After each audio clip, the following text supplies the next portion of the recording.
Jusqu'à l'âge de 14 ans, je rêvais de venger mon père.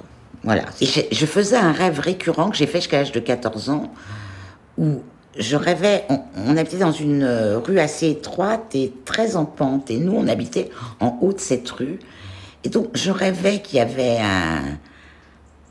un officier nazi en uniforme, très hollywoodien, très beau mec, qui montait la rue Le Vert. À ce moment-là, moi je sortais de notre immeuble, il était sur le trottoir d'en face.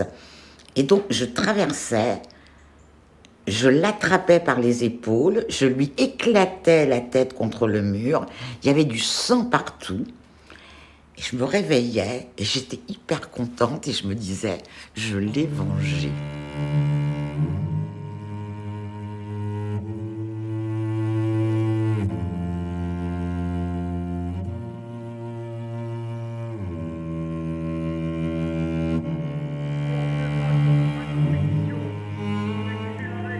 Le 21 juin 1973, Ordre Nouveau, l'ancêtre du Front National, tient un meeting contre l'immigration à Paris.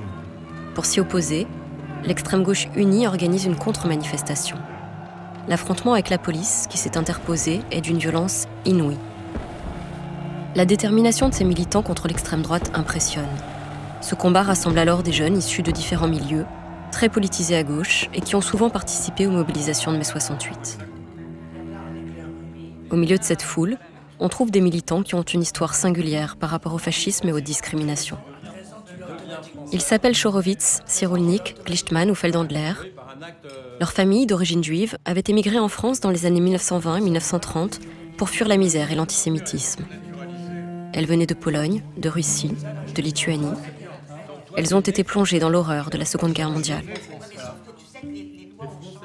Eux sont nés en France, après-guerre.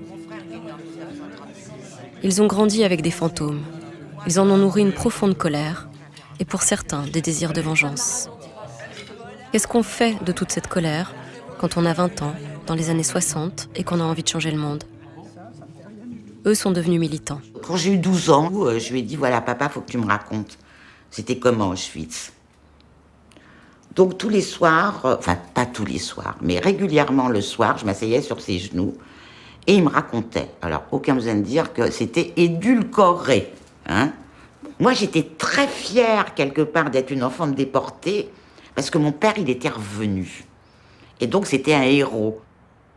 Donc, j'étais la fille d'un héros. Donc, si tu veux, bien sûr que cette tentation d'extermination du peuple juif et ces 6 millions de morts était un truc, je pense, horrible. Mon père, il faisait des cauchemars la nuit. Toutes les nuits, il hurlait. Je l'entendais de ma chambre. Enfin, toutes les nuits, non, j'exagère. Mais jusqu'à sa mort, il a hurlé et fait des cauchemars. Donc, je pense que j'étais baignée dans un tragique absolument total. Ça, c'était la nuit. Mais dans la journée, c'était la gaieté, c'était la joie, c'était la vie, parce qu'on s'en était sorti et qu'on s'en sortirait toujours. Et que pour s'en sortir toujours, il fallait se battre. Je redécouvre le visage de mon grand-père, de ma grand-mère, de ceux qui auraient dû être mes oncles et tantes, qui ont tous disparu. Mes parents résistent d'abord dans leur tête, c'est-à-dire qu'ils disent non. Le pouvoir de dire non, et ça très tôt. C'est-à-dire, on convoque les hommes, tous les hommes juifs, à la piscine Édouard Pailleron, dans le 19e arrondissement. Les cercles d'amis se réunissent, t'y vas pas. La majorité des gens veulent pas avoir d'ennui. Il faut respecter la loi. C'est une simple convocation. On va nous contrôler notre identité. On a l'habitude. On est régulièrement contrôlé. On sait ce que c'est. On y va. Mon père dit j'y vais pas. Et il reste vivant. Ceux qui ont été, généralement, sont pas revenus. Et la manière dont il le racontait était toujours très chargée, parce que eux s'en étaient sortis. Alors que plein d'amis et leurs familles ne s'en étaient pas sortis. Après-guerre, ils vont recommencer à vivre. Mes parents n'étaient pas du tout militants et pas du tout politisés, mais alors pas du tout. Ils racontaient pas leur histoire. Ils racontaient pas. Quand je leur demandais, ils me disaient « mais t'as pas besoin de savoir ça ». Mes parents étaient très télé. Et ces moments de commémoration sur les camps d'extermination, ils étaient complètement bouleversés, ils étaient en pleurs. Et du coup, c'était plutôt des marques très angoissantes pour moi. C'est-à-dire que je voyais l'expression des visages de mes parents. Ils m'ont transmis que les traumatismes, mais ils m'ont pas tellement transmis quelque chose d'élaboré, quoi. On avait d'un côté une grande souffrance du côté de mon père, avec une famille exterminée en grande partie, et du côté de ma mère, une famille qui avait passé la guerre avec les privations, mais qui n'avait pas... Enfin, il y avait des frères, des sœurs, des cousins éloignés qui avaient tous été déportés, mais eux-mêmes, dans leur chair, comme on dit, n'avaient pas tant souffert que ça. Ce qui mettait une grande différence dans ma famille entre mon père, qu'il fallait protéger, qui était vraiment le déporté, et puis les autres, quoi. Et il y a eu vraiment cette grande différence. Ensuite, d'ailleurs, pour tout le monde, et c'était toujours les histoires avec mes cousins, entre la hiérarchie de la souffrance. Hein. D'abord les déportés, puis les prisonniers de guerre, et puis les cachés. La transmission de cette période, c'est à la fois la guerre, c'était difficile, les privations, la faim, on mangeait pas comme on voulait du côté de ma mère. Du côté de mon père, c'était la déportation, et à la fois, il rentrait pas dans le détail, mais c'était des bribes tous les jours. C'était, enfin, tous les jours au sens large, parce que c'était, quand nous on avait froid, c'était jamais autant que ce qu'il avait pu avoir. Mon père se lavait souvent à l'eau froide. Il nous expliquait que quand il y avait des petites plaies, c'était rien, parce qu'au camp, ils surinaient dessus pour stériliser la plaie, éventuellement. Donc on avait des bribes comme ça, de débrouillardise aussi.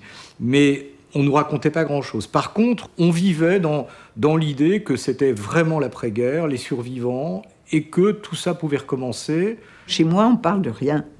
Et le paradoxe, c'est que à la fois, on n'est pas comme les autres. Hein. Alors moi, par exemple, j'étais en classe, j'étais la seule, absolument la seule, à avoir un drôle de nom, qui n'est pas Abel, qui était un nom difficile à prononcer, et qui n'était pas un nom français. Tous les autres avaient des noms français. Et donc, rien que ça, déjà, me mettait mal à l'aise, parce que l'institutrice ou la prof, régulièrement, butait sur mon nom, et me faisait sentir quand même que j'étais pas tout à fait comme les autres. Moi, je suis né par miracle, parce que ma mère était très, très déglinguée par... son séjour à Auschwitz, évidemment. Elle avait une vingtaine d'années, 20 ans, je crois, quand elle a été déportée. 21, presque. Et donc, c'est pas un bon âge pour être déportée. Il n'y a pas de bon âge, d'ailleurs, pour être déportée, je pense. Mais elle a été très, très affectée par tout ça, psychologiquement, mentalement, physiquement. Elle était vraiment très, très déglinguée. Et avec mon père, ils ont quand même tenu à faire un enfant. Et je suis arrivé donc en 1947. Et mon père, de son côté, avant la guerre, avait une famille déjà. Il avait une femme et 2 enfants. Et sa femme et ses 2 enfants ont été déportés après avoir été pris dans une rafle dans leur appartement. Lui n'y était pas. Donc c'est le seul souvenir que moi j'ai d'eux. J'ai pas d'autres photos qui les représentent, mais je trouve ça en même temps assez touchant que ma mère ait gardé précieusement ça, en hommage à cette première famille, qui est un peu la nôtre quand même, hein, aussi. On se rend compte quand on atteint l'âge de raison, comme on dit, c'est-à-dire quand on est conscient, que finalement on sait des choses par petites bribes, et puis on commence à les reconstituer, ça dessine un fil, et puis finalement un fil conducteur, c'est-à-dire le fil d'une oppression pour les Juifs en Pologne, le fil d'une histoire sociale différente pour ma mère et pour mon père, le fil d'une histoire militante, celle de ce grand frère qui se fait abattre sur le palier. Donc tout ça, ça constitue un arrière-fond qui, je crois, était important dans la formation de ma personnalité à moi, hein, forcément. Ma mère était la polonais, tu veux que je choisisse? Ouais, bien sûr. Je vais quand même te dire une chose. Nous, enfin, Hélène, Patrick, nous et moi, oui, bien sûr, moi aussi. On s'est rencontrés dans les colonies de la Commission centrale de l'enfance, qui était l'organisme de colonies de vacances de l'Union des Juifs pour la résistance et l'entraide. En fait, qui est né des foyers, des orphelins, des enfants de déportés. Voilà. Et donc on s'est rencontrés. Et des FTP Moy. Et des FTP ouais, mais Moy. c'est FTP Moy. C'est la suite de... Moy. Main-d'œuvre ouvrière. Et donc, qui était lié au Parti communiste français. Voilà. Et donc nous, on s'est rencontrés dans ces colos dans les années 60, voilà, début des années 60. Et c'est là où on faisait quand même de la politique autour de l'activité colo.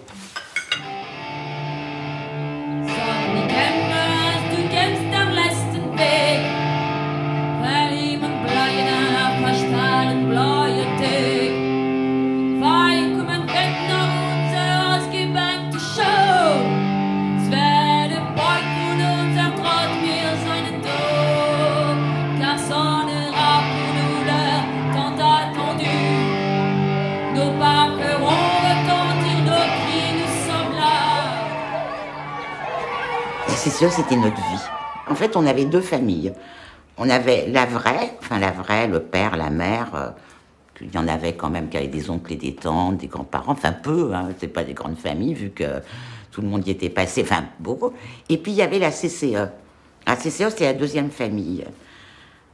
Beaucoup plus structurée que notre vraie famille. Hein. C'était très politique, sans être politique. C'est-à-dire, d'abord, il y avait des dates qu'il fallait célébrer. Le 14 juillet, mais là, pas n'importe quel 14 juillet, hein, le vrai 14 juillet de la Révolution. On chantait des chants comme dans les autres colos, mais nous, on chantait tous les chants révolutionnaires.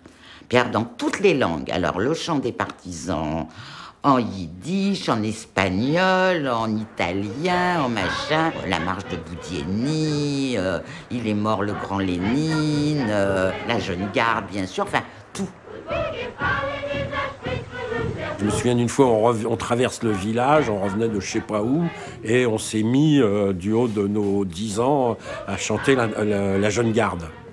Bon, arrivé à la colo, on était dans un village où le maire était communiste, mais quand même, on nous a rappelé que ça se faisait pas, hein, que ces chants-là, on les gardait pour la colo, que tout le monde n'était pas obligatoirement d'accord avec nous.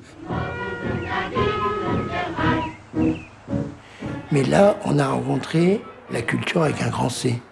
Donc, j'ai un souvenir qu'autour de mes 15 ans, 14 ans, j'ai monté Volpone entièrement. C'est pas des récitations. Il y avait la mise en scène, il y avait un décor, il y avait une prise de son, il y avait une caméra, il y avait le son, la musique. Et on passait quand même un mois où une partie de l'activité, c'était d'apprendre le texte par cœur, de le lire, de s'expliquer le sens des mots, la place des rôles.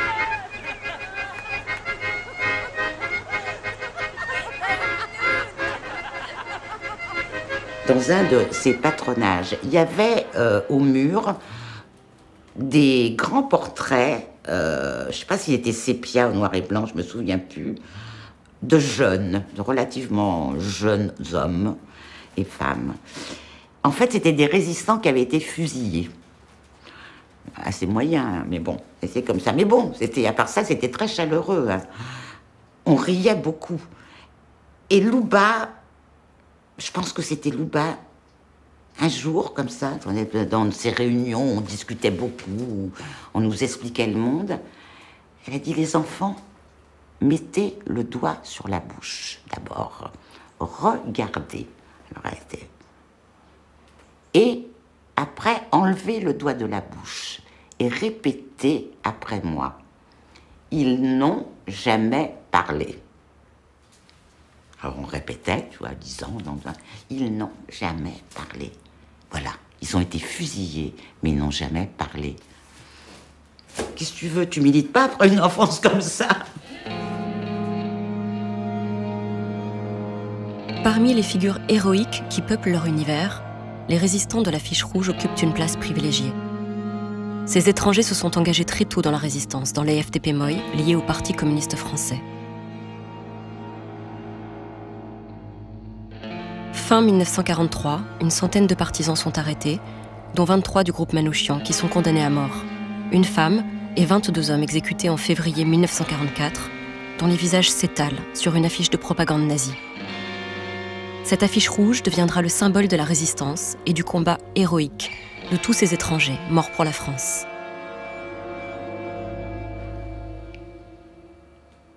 On était concernés par ce qui se passait autour de nous.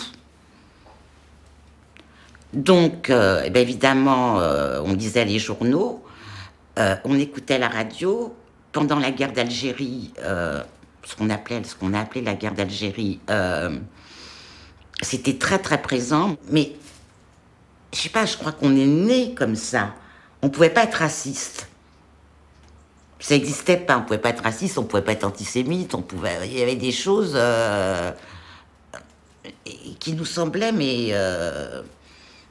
d'une telle absurdité qu'on ne comprenait pas.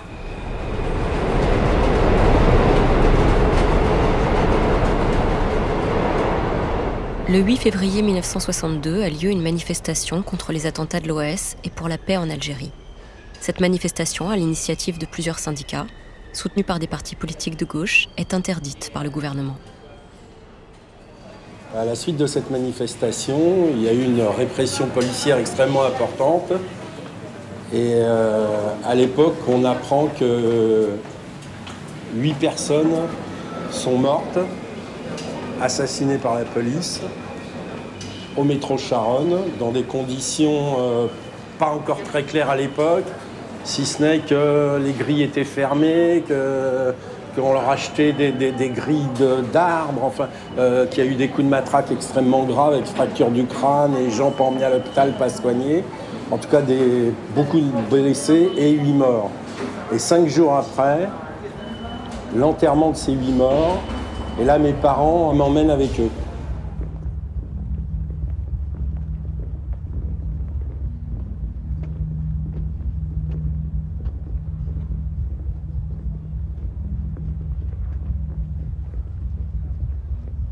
Il y avait un silence. Chaque fois que je le raconte, je m'y retrouve. C'est dur à expliquer, mais 1 million de personnes dans la rue, en silence.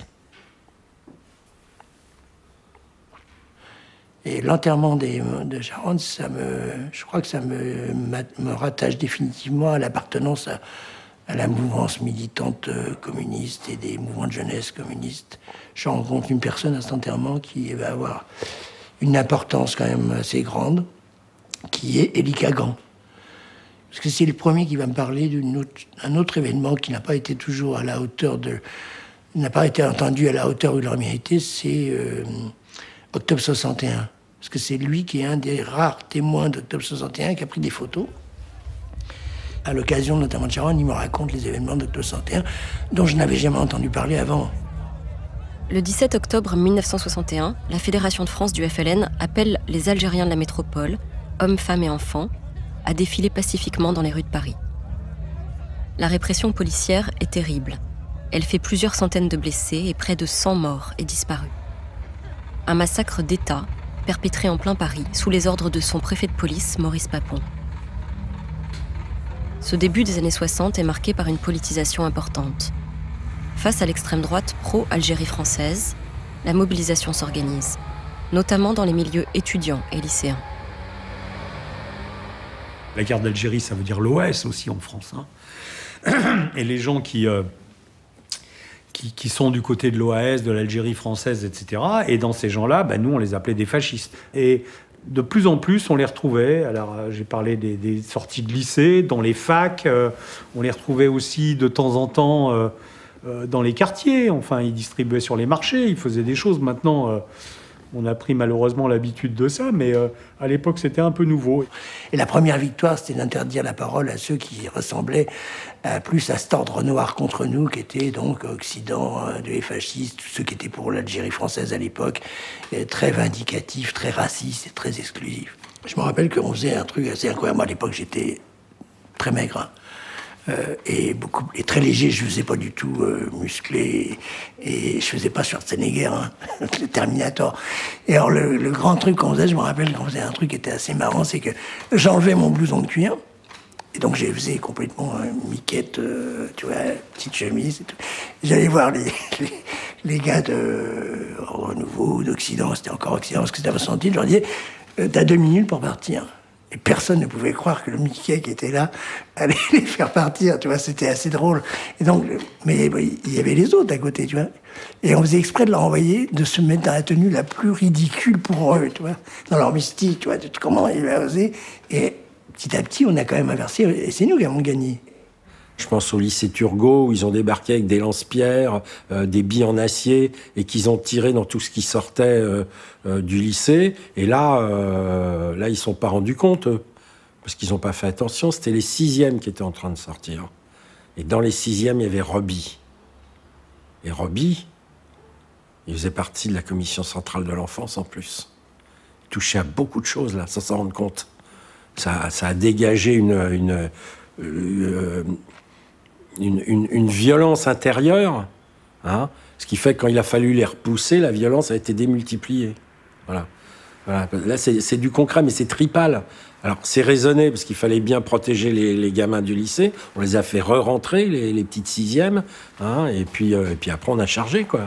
Voilà, fallait se battre, on s'est battu. Puis quand on a 14, 15, 16 ans, on aura envie d'avoir des parents qui sont des héros.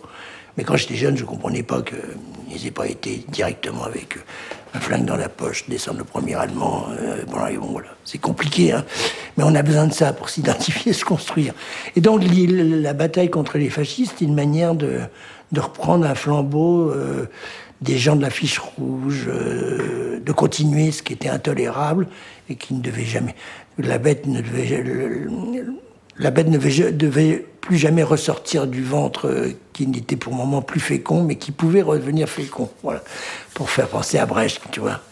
Mon meilleur pote, Patrice Cuchard, qui est toujours mon meilleur pote et qui était mon meilleur pote, il était au lycée Voltaire. Et alors lui, il cassait les fachos à lui tout seul. Hein. Il partait comme un fou, c'était un dingue du basto antifasciste. Quand tout le monde disait « on y va », il était la seule à y aller, les autres restaient, et lui il partait, il matraquait. Bon. Et quelqu'un lui dit alors, il y a un prof dans ton lycée, c'est un des nôtres. Il faut vraiment que tu ailles le voir, parce qu'en plus, ce soir, il y a les fachos qui ont décidé d'attaquer Clarté, et ils ont besoin de mecs. Alors, petit dit, un prof, ouais, c'est un prof d'histoire. Prof d'histoire. Je dis, non, moi, mon prof d'histoire, c'est un insignifiant. Quand tu le vois, je sais pas, non. Écoute, c'est un prof d'histoire, il s'appelle Alain Krivine. Et on était venu un soir, il y avait une journée de résistance contre les fachos qui avait décidé de nettoyer tout le quartier latin de la paix communiste.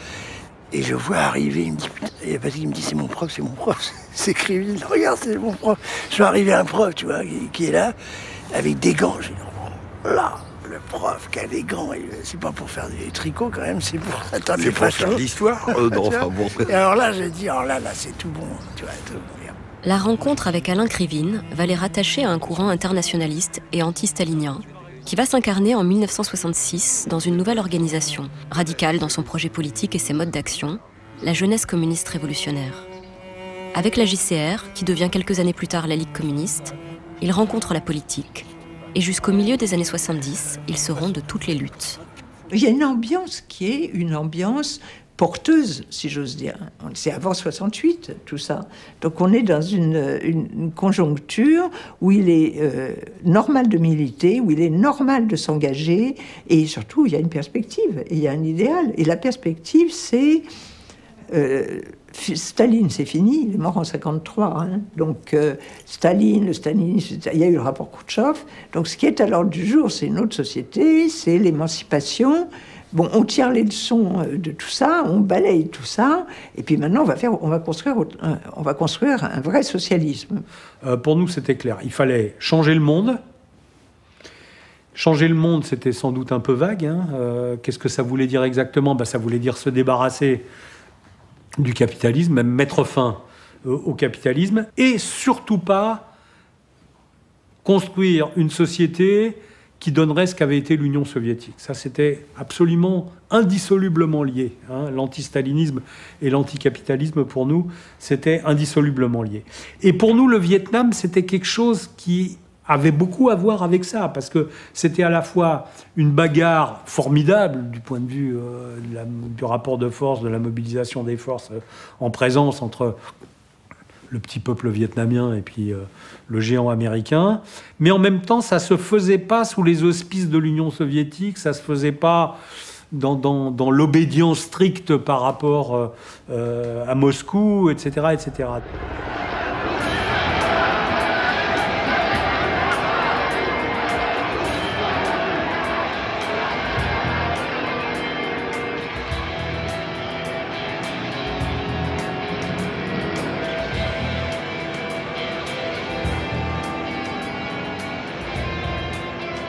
Le Vietnam est mon réel éveil politique. Et là, je m'engage en rentrant au comité Vietnam, qui est une structure au lycée. Et il se fait que j'ai quelques copains de mon âge. Moi, à l'époque, j'ai 15 ans, 14 ans et demi, 15 ans. Tout se passe souvent à la sortie du lycée, parce qu'il y a des gens qui distribuent des tracts, on commence à discuter. En sortant du lycée, finalement, il y a des petits attroupements. Donc moi, je connais rien, je suis un peu naïf en termes de connaissances et peu cultivé en général et en plus sur le plan politique. Et puis là, je découvre des gens formidables qui savent tout sur tout, qui racontent plein de choses. Et ils parlent du Vietnam, mais ils commencent à parler de plein d'autres choses. Ils connaissent la Révolution, ils connaissent Marx, ils connaissent Lénine, Trotsky. C'est vrai que leurs explications semblent sensées sur le monde, sur les inégalités, sur ce qu'on appelle l'impérialisme maintenant, que je ne connaissais pas. Et puis finalement, l'antifascisme, bien sûr, avec certains racontant même les exploits, ou quand ils ont été victimes d'attaques. Donc tout d'un coup, il y a à la fois le côté mythe de ces groupes organisés qui se battent contre les fascistes, par exemple, et puis aussi une explication à pourquoi le Vietnam, pourquoi finalement ce n'est pas qu'un massacre d'innocents, mais c'est l'impérialisme américain. Si c'est l'impérialisme américain, c'est qu'il y a des intérêts économiques. Donc finalement, c'est une grille de lecture que je théorise pas à ce point-là à l'époque, bien sûr.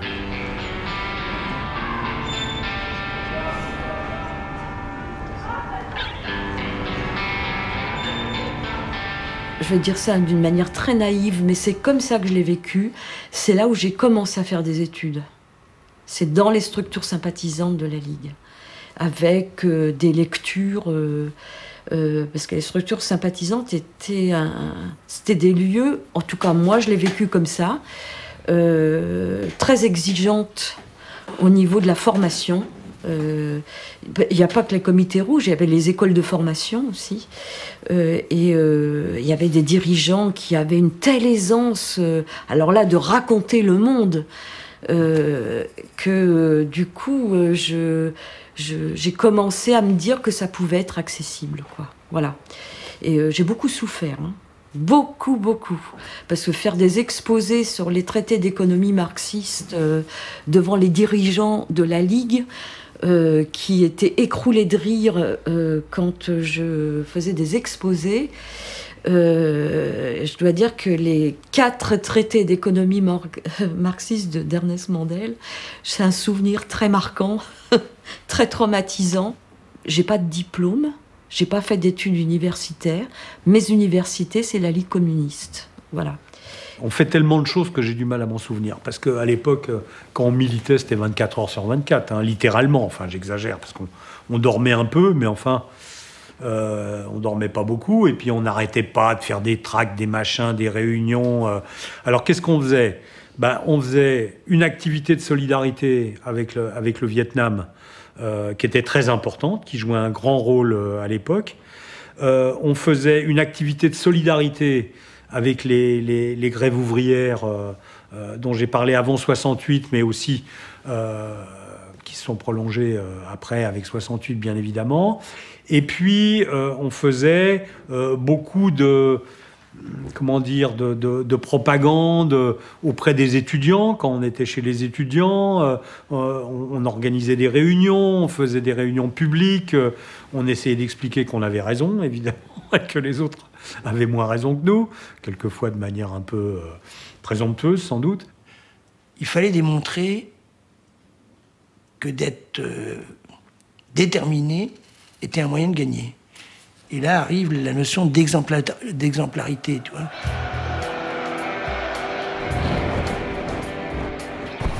Il fallait que leur manifestation soit à la hauteur du combat de ceux dont ils défendaient la cause. Les faits spectaculaires recherchés devaient attirer l'attention du plus grand nombre, afin d'éveiller les consciences et, par l'exemple, susciter l'action.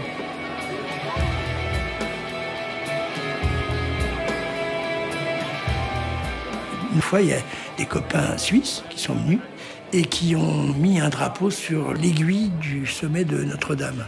Mais ils sont montés, il y avait des petits barreaux, mais quand ils sont descendus, ils ont scié les barreaux, donc ils ont été obligés de récupérer le drapeau vietnamien qui flottait sur Notre-Dame avec un hélicoptère, descendre, tu vois.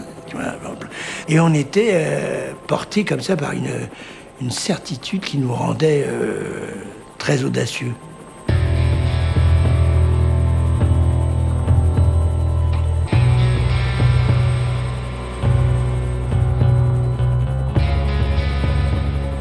On foisonnait d'idées. Ça veut dire, tous les sujets qu'on a eus, ça foisonnait un maximum d'idées. Bon. Et ça a donné des manifestations d'une tonicité, on va dire, pour parler d'une autre nature. En plus, on a commencé à avoir des mots d'ordre, des manières de dire des mots d'ordre d'une manière différente que les autres. Tu vois. On sautait avec des banderoles Che Guevara, Ho Chi Minh.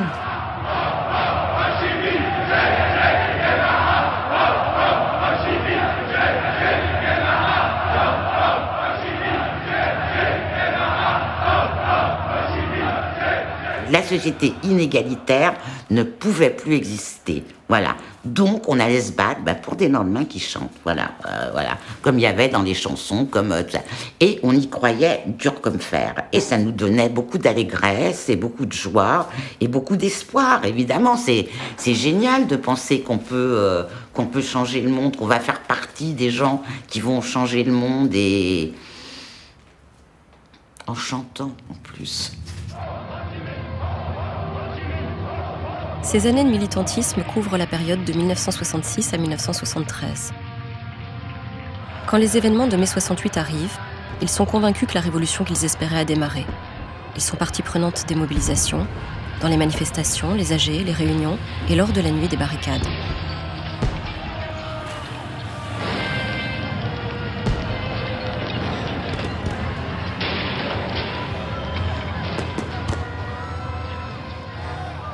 Lorsque la grève générale est déclarée, que le mouvement étudiant est rejoint par le monde ouvrier et paysan, c'est pour eux la confirmation que le vieux monde est prêt à s'effondrer. Mais alors que s'engagent des négociations entre le gouvernement, les syndicats et le patronat, qui mettront fin à la grève générale, la vague contestataire de 1968 va se prolonger.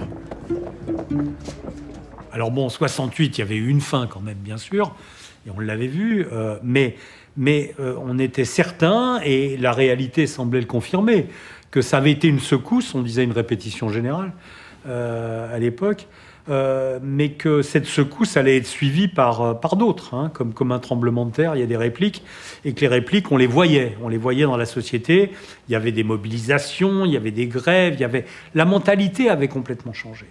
Jusqu'au milieu des années 70, effectivement, l'activité politique en France, en Europe et ailleurs. Alors quand je dis en Europe et ailleurs, c'est aux États-Unis, en Amérique latine, au Mexique, mais pas seulement au Mexique, enfin dans toute l'Amérique latine, en Europe de l'Est, après la Tchécoslovaquie, en Europe au sens large, en France, en Allemagne, dans tous les grands pays capitalistes. Et il y avait des grandes mobilisations, et pas simplement étudiantes. Donc on était dans une situation où jusqu'au milieu des années 70, on pensait que on préparait quelque chose, une révolution, quoi. Pour nous, c'était clairement une révolution. Tous les gens révolutionnaires de tous les... Quand moi j'étais la marche de la Varsovie. Alors, nous on se connaît depuis qu'on a 6 ou 7 ans. Ma mère avait un cousin qui était l'ami de ses parents. En gros, c'est ça l'histoire. Et donc, comme il disait... Mon père était violoniste, ma mère travaillait, mais n'était pas super engagée. Voilà. Et tout le monde me parlait à la maison, dès que je faisais une faute, tu te rends compte que ce que tu me fais alors que mes parents ont été déportés, je dis, bon, donc j'ai entendu depuis tout petit. J'ai eu l'impression, dans ma tête, j'étais né plus en 39 qu'en 49, hein, pour vous dire les choses. Bon. Donc l'histoire faisait que j'avais non seulement des comptes à régler, mais des comptes violents à régler, parce que les choses avaient été réglées trop pacifiquement pour moi, à mon goût. Et cette violence interne qui était là, elle avait besoin de faire ça. Dans tous les slogans politiques qu'on a pu avoir, c'était halte au fascisme, abat le fascisme, après, un peu plus tard, CRS-SS. Donc on était complètement là-dedans. Et je pense que c'était une continuité d'un combat qui avait été mené par certains de nos parents ou qui avaient été victimes de tout ça, qui n'avaient pas pu mener le combat. Mais en tous les cas, ce qui était sûr, c'était que c'est pas un combat individuel ou familial, même si on représentait une espèce d'entité vu notre histoire. C'était le combat contre le fascisme qui, pour nous, était pas quelque chose de gagné. C'était évident qu'il fallait être là où on était et se battre. Et effectivement, comme les garçons, là, ça faisait du bien, la castagne. Mais casser la gueule à des fachos, mais moi, ça aurait été jouissif. Il faut faire attention parce qu'il ne faut pas qu'on passe pour une bande de gens qui aiment la violence ou qui sont... des espèces qui baignent dans le vinaigre et le ressentiment, c'est pas du tout ça le problème. Bien sûr que les histoires familiales, elles déterminent tout le monde, mais elles déterminent aussi ceux qui sont pas juifs, elles déterminent les gens qui sont d'extraction populaire, comme les gens qui viennent de la grande bourgeoisie par opposition à leurs parents ou pas, etc., etc. Donc, et on le savait à l'époque, c'est pas parce qu'on a vieilli que je dis ça, mais on le savait. Et on avait nos copains, nos amis, nos copines, militants ou pas militants, qui avaient des histoires différentes des nôtres, mais qui tous étaient comme nous, et c'est ça notre point commun, étaient mus par un sentiment d'injustice de cette société, de vouloir réparer. Si on voulait réparer quelque chose, c'était l'injustice profonde de ça. Alors bien sûr, les fachos, on les aimait pas, on les haïssait.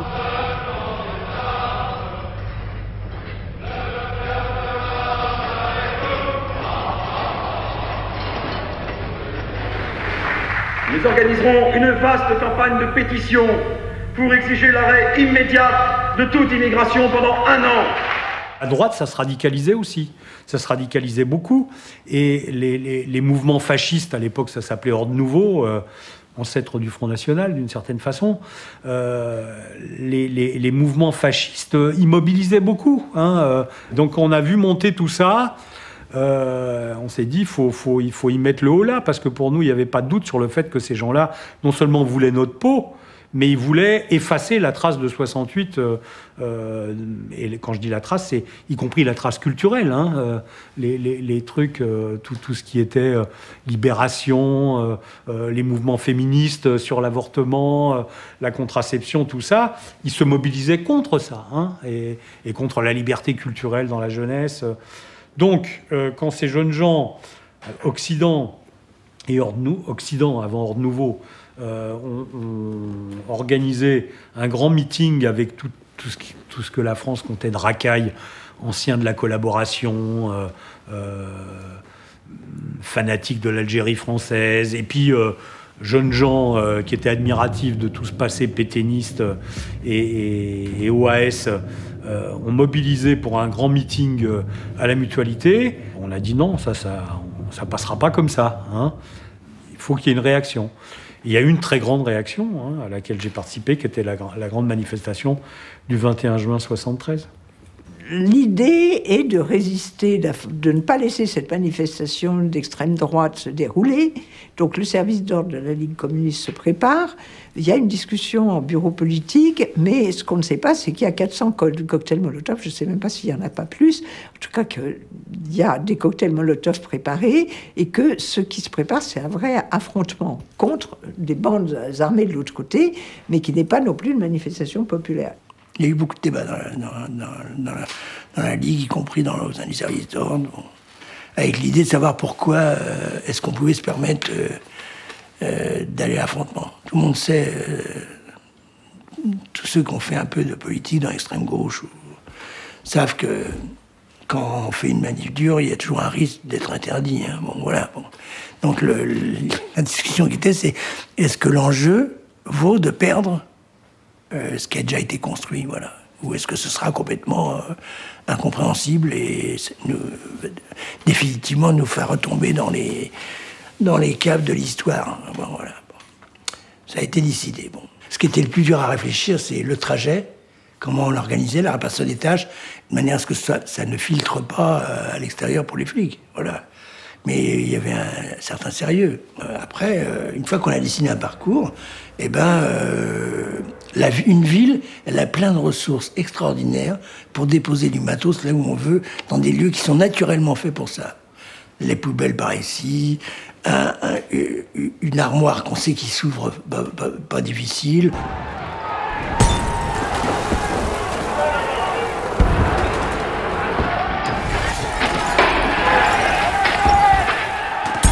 La confrontation extrêmement violente.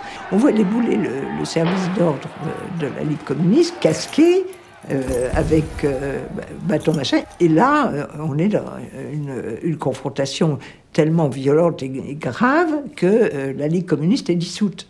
Il ne s'agit pas pour nous de faire une guéguerre entre différents groupuscules, mais il s'agissait essentiellement pour nous d'alerter l'ensemble de l'opinion démocratique, l'ensemble des antifascistes, tous ceux qui n'ont pas oublié que dans le passé, lorsque le fascisme est apparu, beaucoup de gens disaient finalement ils ne sont pas nombreux, il faut attendre, ça ne sert à rien de lutter contre eux. Et ensuite, quand le fascisme a triomphé, tout le monde s'est aperçu qu'il était trop tard. Nous ne sommes pas à la veille du fascisme en France, mais nous voyons se développer dans le pays la haine raciale, l'antisémitisme, les ratonnades de travailleurs émigrés, tout cela plus ou moins soutenu par le gouvernement, et nous lançons un véritable appel à tous les antifascistes en leur disant la lutte qui a été menée l'autre jour dans Paris ne concerne pas simplement tel ou tel militant politisé, organisé, elle concerne aujourd'hui les millions et les millions de démocrates qui ont compris que la bataille pour la défense des libertés, la bataille pour écraser la peste brune dès qu'elle apparaît est nécessaire.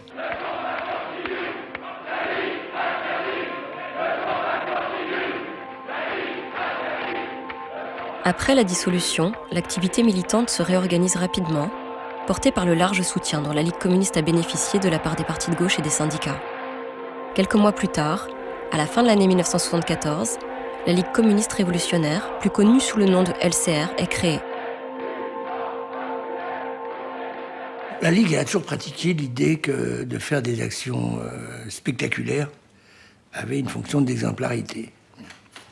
Elle pensait même que une partie de la pratique de la Ligue par rapport au mouvement fasciste était de démontrer que la fermeté dans la manière de s'opposer et de vouloir empêcher les pires expressions politiques qui existent, puisque pour tout militant de gauche ou d'extrême gauche, l'extrême droite, c'est quand même ce qu'il y a de pire, parce que ça amène au pire. Ça amène au pire comme logique.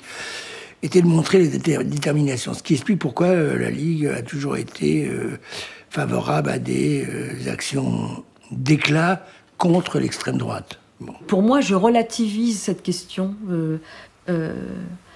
Quand on traite la question de manifestations violentes confrontées à des gens comme des gens qui prônent une idéologie fasciste. Je relativise le mot violence par rapport à cet événement, alors qu'il y a des formes de violence beaucoup plus pernicieuses et qui font beaucoup plus de mal. Je parle de la violence sociale. Lorsque j'ai commencé à faire les premières actions contre l'extrême droite, je réglais des comptes par rapport à ce que mes parents n'avaient pas pu faire, ou même j'essayais de régler une partie du deuil impossible qu'avaient à faire mes parents, des gens qui étaient partis en fumée à Auschwitz, et donc ça justifiait une violence sans limite. Hein. Je dirais même que pour moi, quand je voyais les gens d'Occident avant ou Ordre Nouveau après, je voyais des uniformes SS. Donc il n'y avait pas de limite à la violence possible, parce que c'était une question de survie. Bien. Après, quand la politique réinvestit tout ça, les choses prennent une autre dimension. Bien. Même le recul. Puis on ne peut pas rester toujours sur une histoire qui... Plus au fur et à mesure qu'on s'éloigne de l'histoire douloureuse et du vécu douloureux, le recul permet d'apaiser la dimension personnelle de la violence qu'on veut régler à travers une violence individualisée pour en revenir à une réponse politique globale par rapport à d'autres. Et là, du coup, lorsque la violence devient plus générale, le stade de la violence est plus contrôlé. C'est-à-dire que l'idée, c'est bien de gagner un rapport de force et pas d'écraser un individu. Le militantisme était probablement l'idée d'une revanche possible sur ce que la famille avait subi, moi particulièrement mon père, c'est-à-dire arrêté par les Français, déporté à Auschwitz, mon oncle aussi, trahi aussi peut-être par le Parti communiste. Donc cet engagement à la fois anti-stalinien, antifasciste, était une façon, un engagement, donc déjà par rapport à ceux qui ne l'avaient pas eu, et peut-être aussi, en cas de victoire, la revanche d'un combat qu'ils auraient voulu mener et qui n'a pas abouti. Comme beaucoup d'autres militantes et militants, ils ont poursuivi leur engagement jusqu'à aujourd'hui. Ils ont parfois changé leur fusil d'épaule, mais sans désarmer pour autant.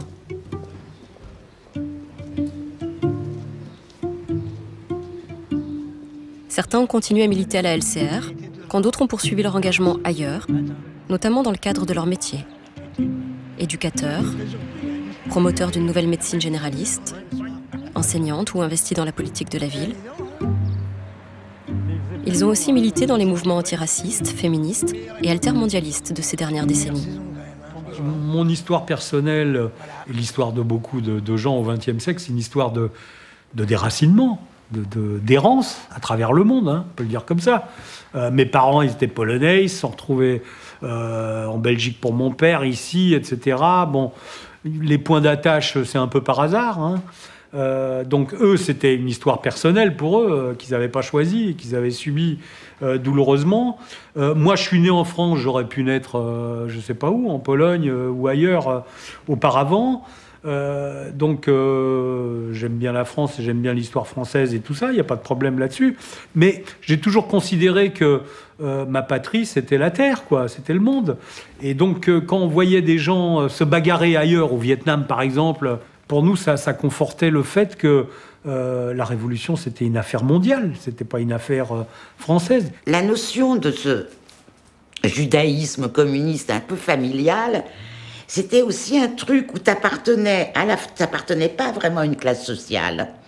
Parce que t'étais ni la classe ouvrière, ni la bourgeoisie, t'appartenais bien entendu à un pays qui était la France, mais chez toi, on parlait aussi une autre langue, et tu venais quand même d'ailleurs, enfin ta famille en tous les cas, venait... Donc, si tu veux, c'était... Alors, il y avait plusieurs façons de le vivre. Soit on le vivait dans un côté... en étant paumé, déstabilisé par rapport à ça. Je pense que certains ont dû le vivre comme ça. Soit tu le vivais avec un truc d'extrême liberté. Je me suis toujours pas enraciné. Je pense que mes enfants... eux se sentent probablement plus français que moi, mais en même temps, ce que j'ai toujours ressenti et qui colle avec l'engagement, c'est de me sentir en phase avec tous les migrants de partout. C'est-à-dire que je me sens très à l'aise lorsque je rencontre des migrants, lorsque j'en ai soigné, parce qu'il me semble qu'on partage quelque chose et que c'est plutôt cette rencontre avec tous les autres qui me va bien, et que c'est pas le réflexe identitaire. Et donc, quelque part, dans l'idée d'être français, ça serait une espèce de sentiment identitaire dans lequel je me reconnais pas. Donc c'est pas... Voilà. On pensait qu'on était les héritiers de la Révolution d'octobre, de l'opposition de gauche, des combats de la résistance contre les fascistes, des guerres anti-impérialistes du Vietnam en particulier, des luttes de libération nationale, de l'opposition anti-stalinienne en URSS et en Europe de l'Est. Enfin bon, on avait un monde de héros autour de nous qui était très peuplé. Hein. Et nous, on était dans cette foule-là et on était les derniers, donc on était devant. Et on avait tout cet héritage qu'on portait sur les épaules fièrement. Ces hommes, ces femmes, sont porteurs d'un héritage de lutte et de combat dont les générations futures s'empareront peut-être. Il paraît qu'on recommence toujours par le milieu.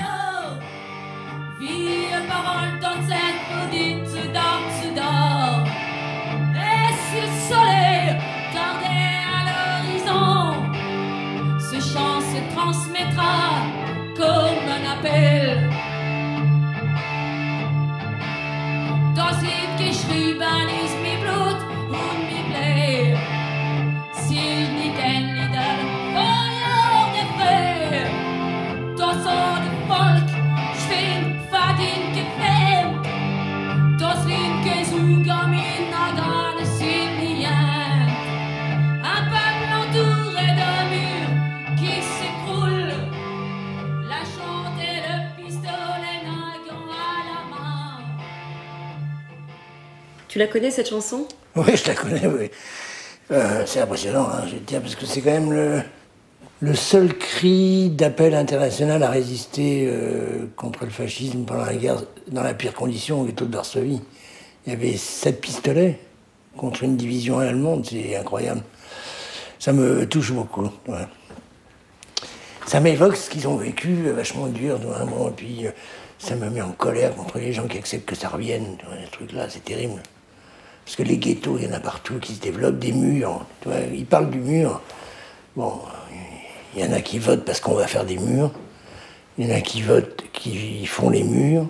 En France, on veut les faire, et dans toutes les frontières en Europe, il y en a qui font des murs de barbelés, ce qui ressemble beaucoup aux murs d'Auschwitz, tu vois. Bon, voilà, c'est terrible quand même. Voilà. Donc il faut se battre.